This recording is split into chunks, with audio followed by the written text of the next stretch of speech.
In this video, I'm going to explain how I beat one of the standout levels from the Mario World ROM hack, Riff World 2.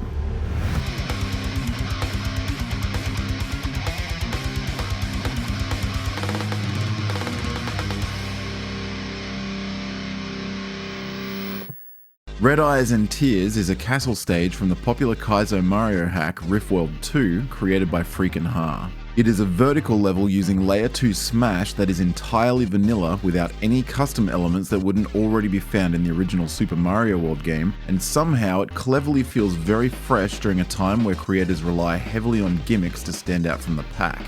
This is one of my favorite ROM hacks of all time.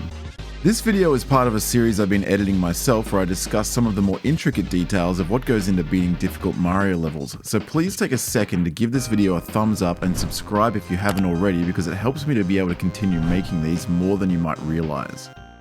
In Super Mario World ROM hacks, you'll often hear players talking about Layer 2. In most levels, Layer 2 is simply the background layer, but sometimes you'll play levels where Layer 2 is actually used to harbour more ground tiles for Mario to stand on. As a general rule for this kind of level, Layer 1 is used for stationary ground, like the tile Mario is already standing on, and Layer 2 is used for any ground tile that moves.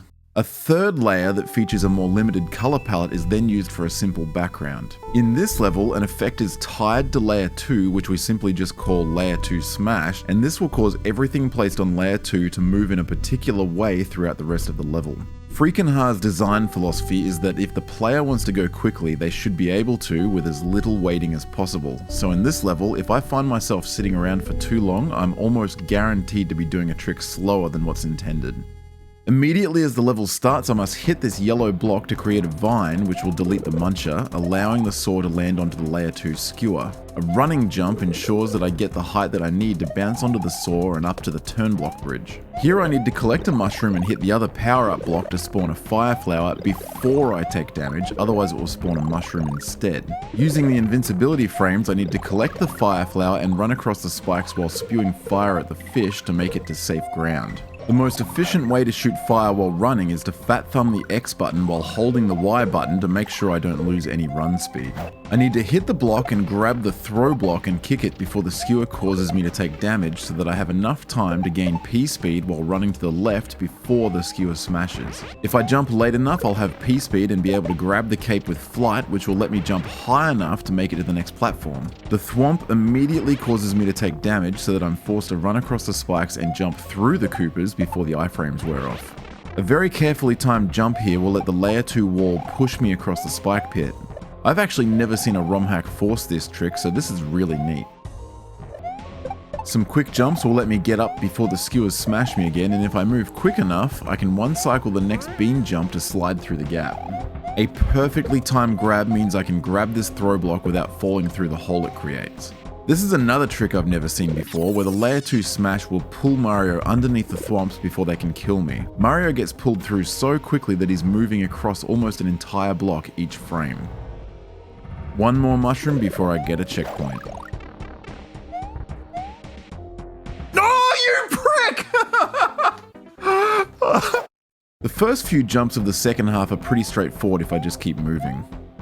After grabbing the throw block, I try to stop Mario's momentum mid-air before kicking the throw block up so that the block goes directly up and lands back in Mario's hands.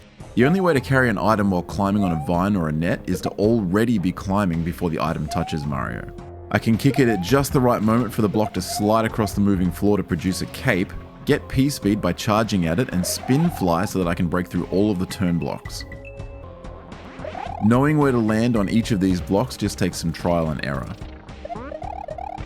I'm convinced that this is a troll that kills me if I keep moving fast, so I actually need to stop here for a moment so that I don't get crushed. The fire flower I picked up earlier is used to kill the fish, and I need to hold on to this for the last trick. This is another Layer 2 jump where the platform will pull me across a screen, and I need to make a perfectly timed jump to get through the gap.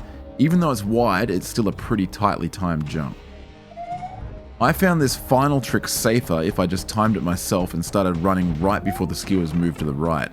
Once I run up the wall, the Layer 2 will smash one last time where I need to perfectly press the up button as Mario is touching the door. Unlike in Mario Maker, I can't just hold the up button to go in, which is one of the many reasons that doors in Super Mario World are notoriously difficult in Kaizo hacks.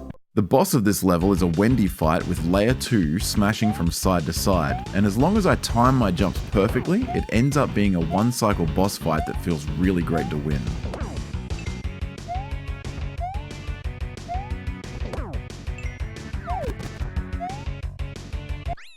This level took around 50 minutes for me to beat.